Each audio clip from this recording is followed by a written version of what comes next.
किती अर्धा डझन मंत्री कितीतरी एस टी गाड्या तिकडे आणल्या गेल्या होत्या, म्हणजे पैसे देऊन गर्दी करायची, त्याच्यामध्ये रेकून रेकून भाषणात ठोकायची. आणि हे बघा ना, मुख्यमंत्री यांच्यासह अर्धा डझन मंत्री आज रत्नागिरीत, कालची आहे, आणि त्यांच्याबरोबर गुलाबी जॅकेट पण होतं. मग हा काय फॅशन शो चाललाय, काय फॅशन शो चाललाय? कपडे वेगवेगळे रंगीबेरंगी घालायचे, राख्या बांधून घ्यायच्या, योजना मागून योजना आणायच्या, आणि जनतेच्या खऱ्या ज्या काही व्यथा वेदना आहेत त्याच्याकडे दुर्लक्ष करायचं. हे असंवेदनशील सरकार आहे. आणि जर त्यांना असं वाटत असेल ह्याच्यात राजकारण आहे, तर असं बोलणारे सुद्धा विकृत आहेत. हा शब्द मी पुन्हा पुन्हा सांगतो.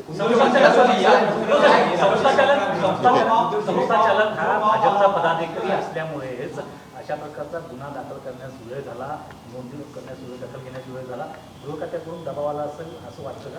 ह्याच्यामध्ये पोलीस आयुक्त कोण आहेत? त्या परिसराचे पोलीस आयुक्तांचं काय नाव आहे? डुमरे.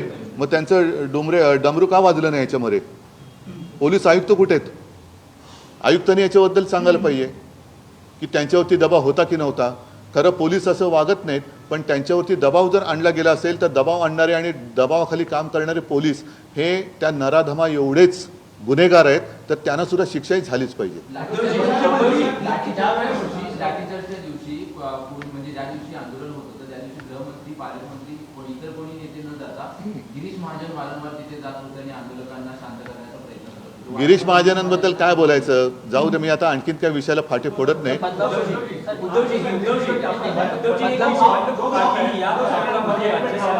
SIT स्थापन केलेली आहे, फास्ट ट्रॅकच्या माध्यमातून या प्रकरणाचा सोक्ष होणार आहे. मुख्यमंत्र्यांनी असं म्हटलंय की 2 महिन्यापूर्वी अशीच एक घटना घडली होती, त्या प्रकरणातही SIT फास्ट ट्रॅक स्थापन करून मला असं वाटतं शिक्षा न्यायालयामार्फत दोषींना देण्यात आली, किंवा जशी ती जी फाशीची शिक्षा त्यांनी म्हटलं फाशी दिलं गेलं, तर त्याच्याबद्दल एक SIT नेमा, आणि कोणाला फाशी दिलं आणि कोणती प्रसंग घटना होती त्याची माहिती काढा. त्याच्यासाठी एक वेगळी SIT नेमा, आणि त्या SITच्या माध्यमातून असं कोणाला फास्ट ट्रॅकवरती ती केस चालून फाशी दिले गेले ते सुद्धा एक संशोधन करा.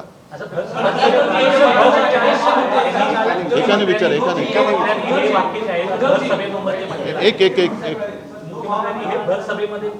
म्हणजेच काय होतं की क्षमता नसलेला हा माणूस मुख्यमंत्री झालेला आहे, त्यांना जनतेच्या भावनाशी फक्त खेळता येतं.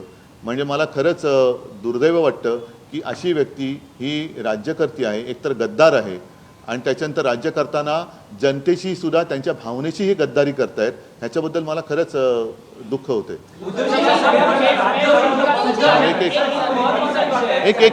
एकच कोणी काही करू नये याची ही जबाबदारी आहे. आणि प्रणितीताईंनी असं म्हटलं होतं की आग लागली पाहिजे होती, याचं क्रिटिसिझम होतं. आंदोलन करण्यापेक्षा आग लावली पाहिजे होती. नाही, कोणीही शिंदे यांचं विधान नाही. माझं म्हणणं आहे की आततायी पाऊल उचलण्याचा विचार केव्हा येतो? ज्या वेळेला जी एक यंत्रणा असते तिच्याकडनं प्रतिसाद मिळत नाही. जर त्या मुलीच्या पालकांची दखल वेळेत घेतली गेली असती, त्या गुन्हेगाराला वेळेत अटक झाली असती, तर हा विचार कोणाच्या मनात आला नसता. जेव्हा अशा घटना घडल्यानंतर यंत्रणा ढिम्म राहते, गर्भवती आईला 10-12 तास खोळंबून ठेवलं जातं, आणि त्याच्यानंतर जर का जनतेचा उद्रेक झाला तर त्याच्यात राजकारण आणलं असं म्हणणं, आणि ज्यांनी आंदोलन केलं त्यांच्यावरतीच गुन्हे दाखल करणं, हे असं बघितल्यानंतर मग आग लागो तुझ्या कारभाराला असंच म्हणायची वेळ येते.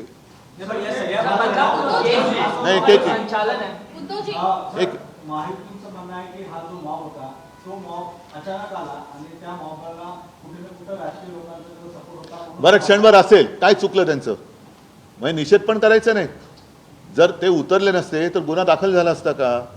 काल सुद्धा आमच्या सुषमाताई जाऊन बसल्याच ना, त्या बसल्यानंतर तो तिथला दुसरा नालायक वामन म्हात्रे त्याच्यावरती गुन्हा दाखल झाला, नाही तर तो सुटलाच होता. हेच तर माझं म्हणणं आहे की जर तुम्हाला याच्यात राजकारण वाटत असेल तर याचा अर्थ तुम्ही तुमच्या काळात जे काही गुन्हे घडत आहेत, आता तुम्ही जो सांगितला प्रश्न विचारला, मला पण अशी माहिती मिळाली की ही शाळा RSS किंवा भाजपच्या लोकांशी संबंधित अशी माहिती मिळाली. खरी खोटी मी बघायला गेलो नाही, पण एक गोष्ट नक्की की गुन्हा दाखल करून घ्यायला विलंब तर लागला, हे सत्य आहे. आणि त्याच्यानंतर जर का पोलीस आपल्या तक्रारीची दखल घेत नाहीत असं म्हटल्यानंतर परत एकदा सांगतो, ही मुलगी एक दुर्दैवानी ते एक प्रतीक झाले. प्रत्येकाच्या मुली ज्या शाळेत शिकत आहेत त्या सगळ्यांच्या पालकांचा एकत्रित असा हा उद्रेक होता आणि आहे. सर एक सातारामध्ये पण अशी घटना घडली आहे. पुढे सातारामध्ये एक अशी घटना घडली आहे की एक महिला जी आहे ती महिला लहान लहान मुलींना वेश्याव्यवसायात जबरदस्ती टाकण्याचे आणि अनेक जे राजकीय लोक आहेत त्या मुलींना तिथे घेऊन जायचे आणि अशा प्रकारचं बरं.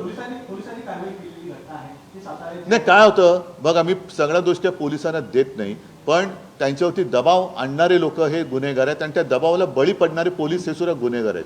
म्हणून मी म्हटलं की या सगळ्या प्रकरणामध्ये ठाण्या परिसराचे आयुक्त कोण हेच कोणाला माहिती नाही आहेत. आयुक्त करतायत काय, आयुक्तांची जबाबदारी काय, त्यांनी काहीतरी याच्यावरती भाष्य करायला पाहिजे होतं.